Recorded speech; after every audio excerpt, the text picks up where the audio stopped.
Those videos are awesome, I think, because they show a perspective probably that you have to corner a scout and ask them those questions, usually in a Scoutmasters conference or in a board review. And so many of us oftentimes don't get those experiences. So it's really cool to see these young men and these two young adults, the two Francis sisters, share those experiences.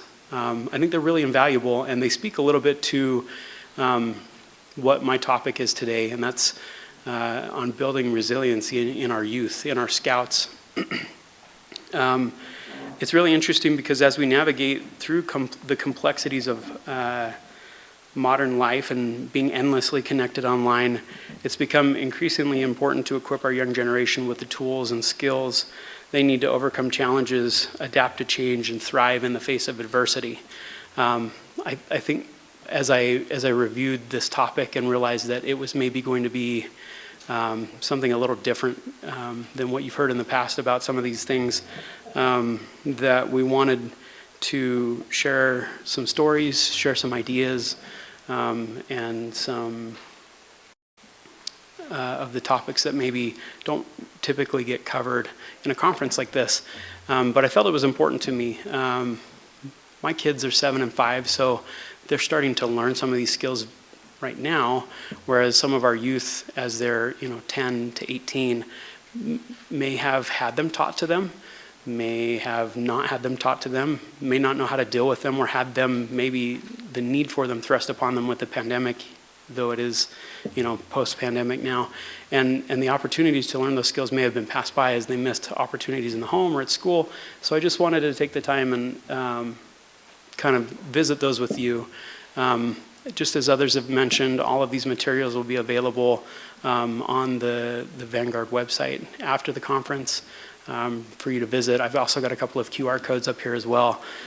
You're more than welcome to pull your phones out and visit those websites. They're super interesting and super valuable. But the thing I'm going to do first is start with a story. This story is about the Funky Flying Eagle Patrol. I served as a Scoutmaster for 6 years, and this is indeed a patrol name that one of my patrols had at one point. I served in 3 different troops, 2 before the church left, and then the last 4 years in a post-church exit, true scouting form troop. But I wanted to introduce you to the Funky Flying Eagle Patrol. Obviously, this isn't really them, but it's the story that I'm going to share has various endings, simply because I'm going to be talking about 3 different scouts in my story.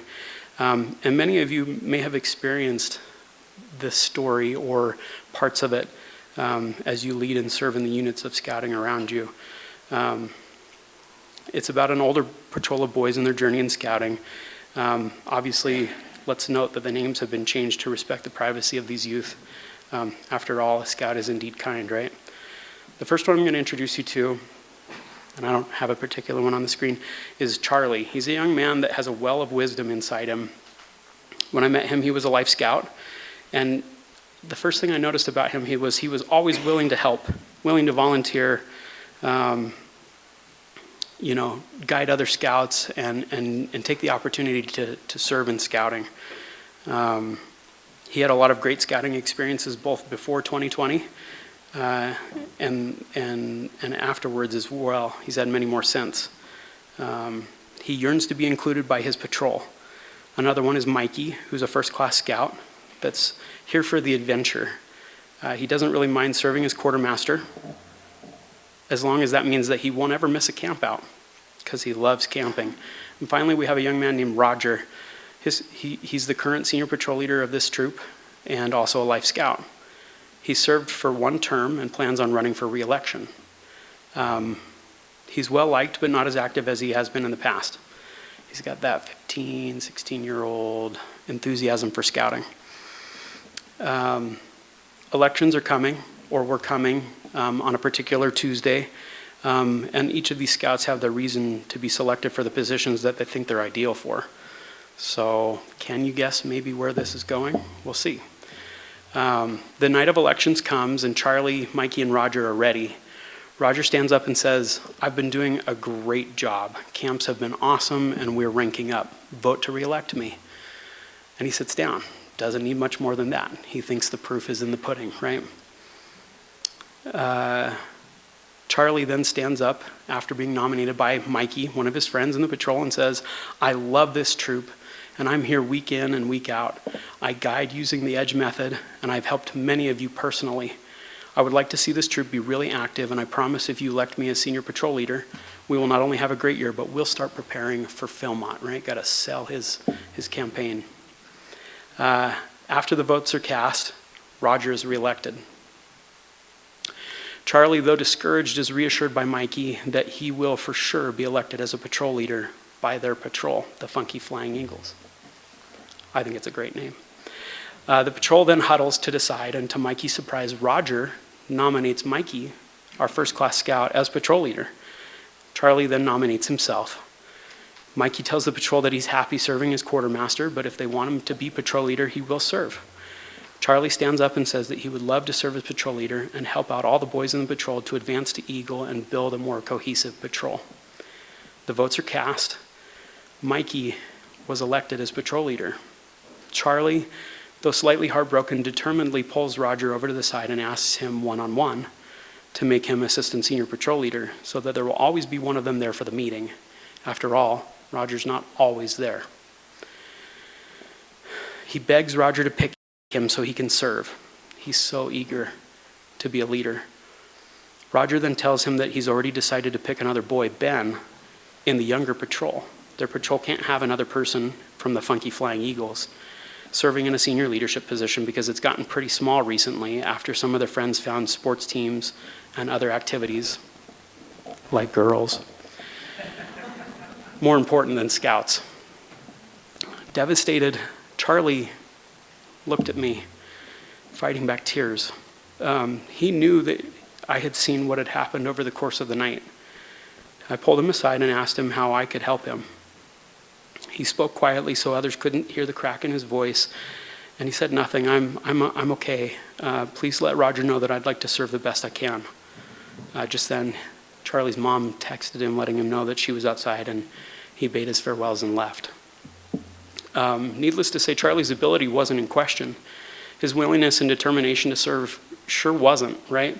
I watched that young man who served after this election as my most capable troop guide slowly lose faith in his friends, his patrol mates, and eventually scouting as he personally felt passed by time and time again. He felt like his voice wasn't heard. I worked tirelessly with this young man to understand what he was going through and give him the encouragement that he needed. And he eventually, despite that, stopped coming and has replaced this brotherhood of scouting. And you can imagine something similar with a girls' troop and their sisterhood, as well with what he found in other activities and places. He plays a lot of great football now. Been to some of his games, and he's a great tight end. He's phenomenal. But I miss him in scouting, and I wonder sometimes if the resiliency that we could be teaching in scouting would have helped him, through this adversity. How often do we have situations where scouts become discouraged by events or situations surrounding scouting, home life, church, school, friends, and thankfully dating doesn't happen for most scout-aged youth yet, with what he found in other activities and places. What are all the forces of the world around us telling him? And how do we mitigate that? How often do our youth manage to continue despite the obstacles they face each and every day? Let me introduce you to Peter Drucker. He's a businessman and author often referred to as the father of modern management. This insightful quote that I'll share with you from him encapsulates a profound truth about our current era. He says, the most significant shift in human history is not technological advancement, but rather the unprecedented change in the human condition. With the rise of technology, the internet, and social media, substantial numbers of people now have choices like never before. However, with this newfound freedom comes the responsibility to manage ourselves. Society, as Drucker notes, is largely unprepared for this monumental shift.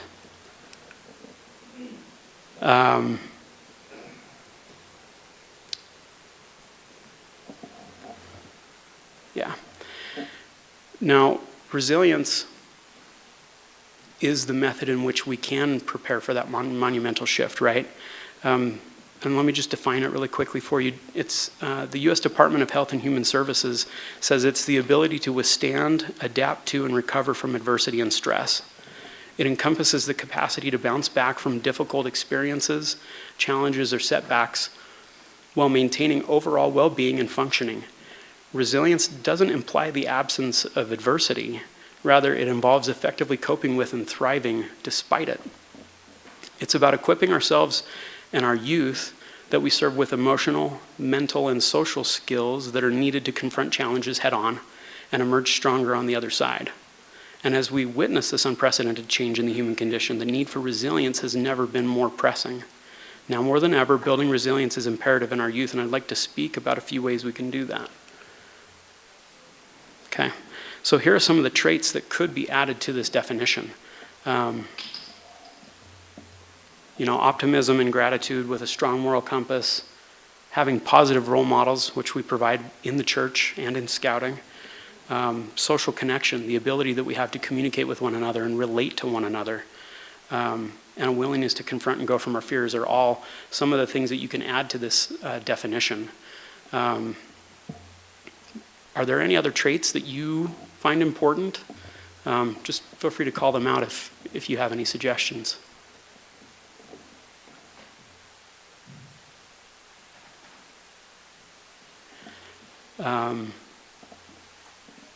That's okay.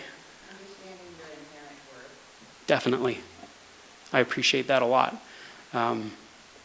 That with your inherent worth, right, and your faith in God and his son Jesus Christ are definitely intertwined. Along with social connection Mm-hmm. comes family connection. And they've discovered that youth and even adults who have done genealogy and found a connection with their ancestors and their extended family have a much higher rate of resilience than others. That is perfect. Thank you.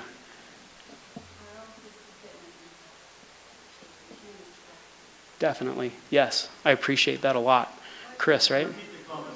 Yeah, sorry. So we have your inherent worth. We also have not only social connection, but family connection. Being able to relate to your family, your ancestors, doing your genealogy, and taking the opportunity to see where your family has been and where you are today and where you can take it and continue, right? As well as Chris up here mentioned not only mental health but physical health, right? And the ability to exercise that and keep our bodies healthy and keep them going. Yes.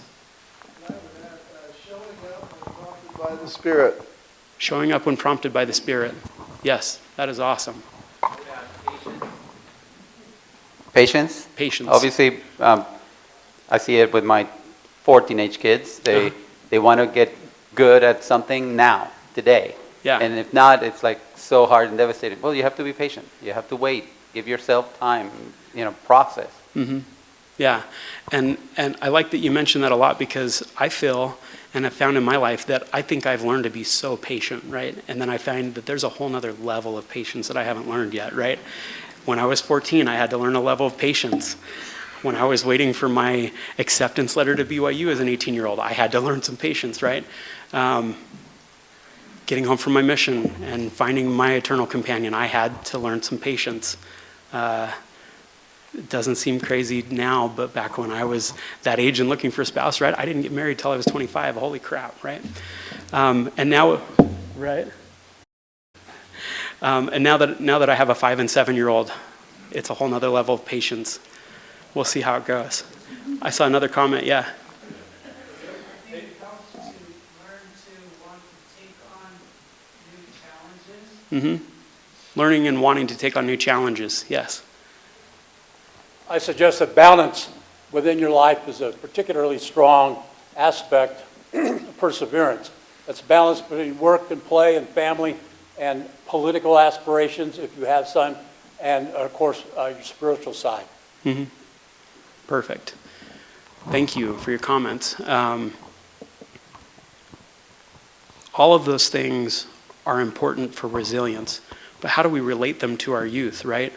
I think the purpose of this conference in showing how our faith in God and our membership for most of us in the Church of Jesus Christ of Latter-day Saints and how it still goes hand in hand with scouting is super important. That relationship can play a significant role in preparing our youth for the challenges that they're facing. A lot of you probably recognize these images. On the left, we have the young men's theme. On the right is the young women's theme, and then our Scout Oath and Law are in the center.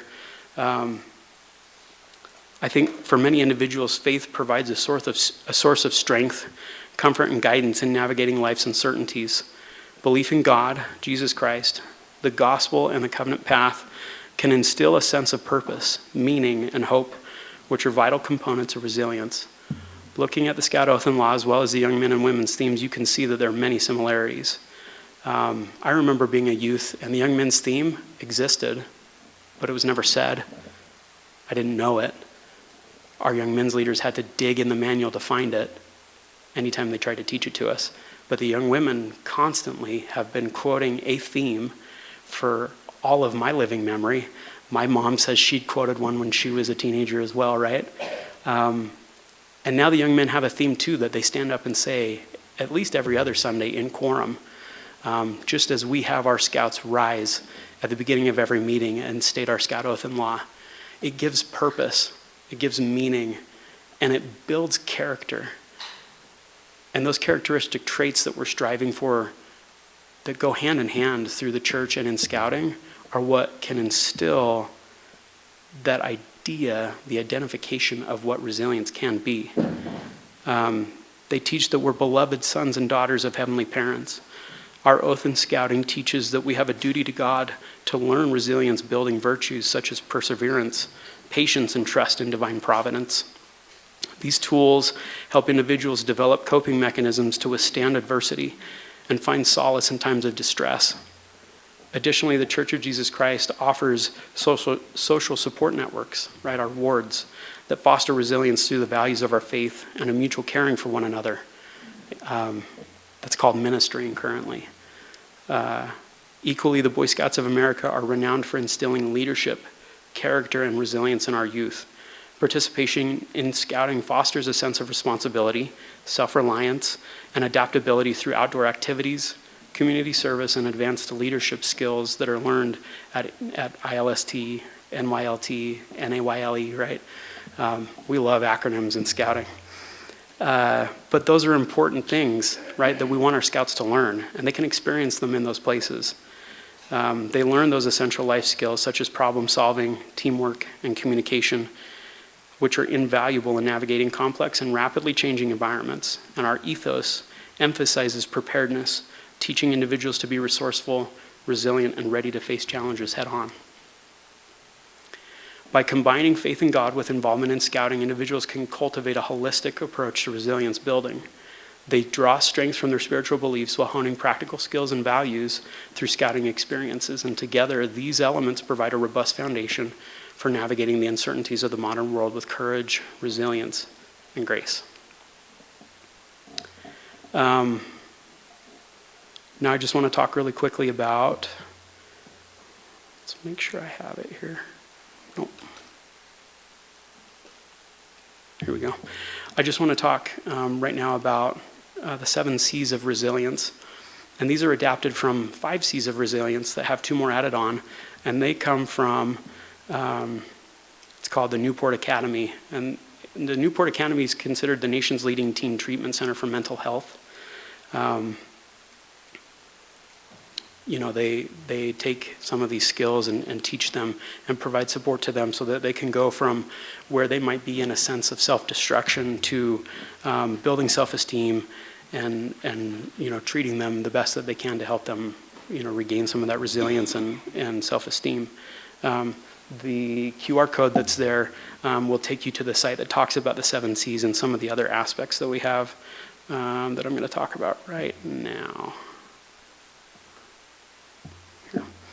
The 7 C's model of resilience was first published by the American Academy of Pediatrics.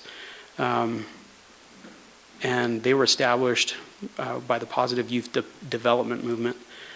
And like I said, they were adapted from the 5 C's model of resilience. They add coping and control. Together, the 7 qualities create a roadmap for building resiliency in children and teens, hence the 7 C's, right? I'll start with competence. It's the sense that you have the ability and skills to deal with stressful situations and tough times. Confidence is a feeling of self-worth and self-esteem that allows you to move forward and take risks when necessary in order to recover from adversity. Connection through social support in the form of authentic and trusting relationships with friends and family in a larger community such as their school or a youth group like Scouting. Character, which is a sense of integrity, the desire to do the right thing and the strengths that support you to do so.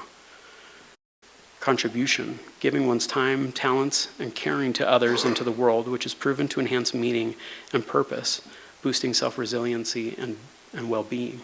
I'll note there, right, that it talks about giving one's time and talents, and oftentimes we speak about that in church. With the Church of Jesus Christ, we're asked to serve, whether it be in a formal calling or in one that's informal, or just the ability to go about doing good. Contributing enhances that meaning and purpose, and we teach that not only in the church but in Scouting. Number 6 is coping. Healthy coping mechanisms manage stress rather than maladaptive coping strategies like self-harm, disordered eating, or substance abuse. And obviously control that gives a sense of agency over and responsibility for one's own life.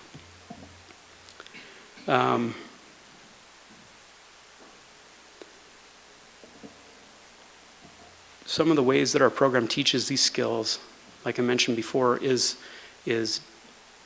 through service opportunities and leadership opportunities, where scouts go out and complete service projects, have service hours, or lead in a position that requires and challenges them to think outside the box, to rely on others, to delegate, and to create atmospheres where all of our youth have the ability to learn these 7 C's and to really function and work cohesively as a unit, as well as individually to learn them. All right. So I've got some more strategies to build resilience. I did this intentionally. Don't squint. I have them all written down. I wanted you to see the image, and the image will look great on your mobile device or your computer after the conference, when again you can access all of this at the Vanguard website. But here are some strategies to build resilience. Number 1, be proactive. Don't let problems fester or grow. Ask yourself, what can I do right now to take action? Number 2, protect your downtime. Take time for self-reflection, meditation, and TLC. We all need this, right? Not only as adults, but the youth need it too, right? I mean, just the other day, right? I had a day off of work, which was weird because I just started a job, but they gave me a service day. And rather than skating out and going home and sleeping, I went down to the Linden Bishop Storehouse and spent a couple of hours serving. I also then treated myself to a little TLC and went and sat in the hot tub up at the new Vasa in Lehigh. It was great. We need to teach our scouts to do that. And I think that our panel today did a very excellent job in explaining a little bit of that, right? As a unit, if you're out hiking, if you're out camping, take some time to do a Scouts Own service, whether it is together as a unit or where you ask them to individually go and find a place where they can be reverent. It is beautiful. Just a few more of these. Build healthy relationships. Focus on the present. We got to remember sometimes too that life isn't fair, and we need to be flexible and grateful. And then practice that resilience in the wild, right? Put yourself out there, take on new challenges, take that new assignment, or start a 30-day challenge. Take a social media fast. I would encourage you to encourage your youth that as of today, there's only 14 days until General Conference for the Church of Jesus Christ of Latter-day Saints. Ask them, challenge them to take a social media fast with you.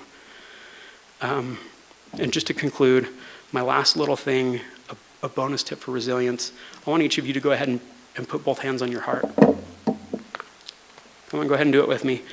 Give yourself a heart hug and remind yourself that you're loved and that you're worthy and that you are important and that you matter. And take that home to your scouts. Thank you.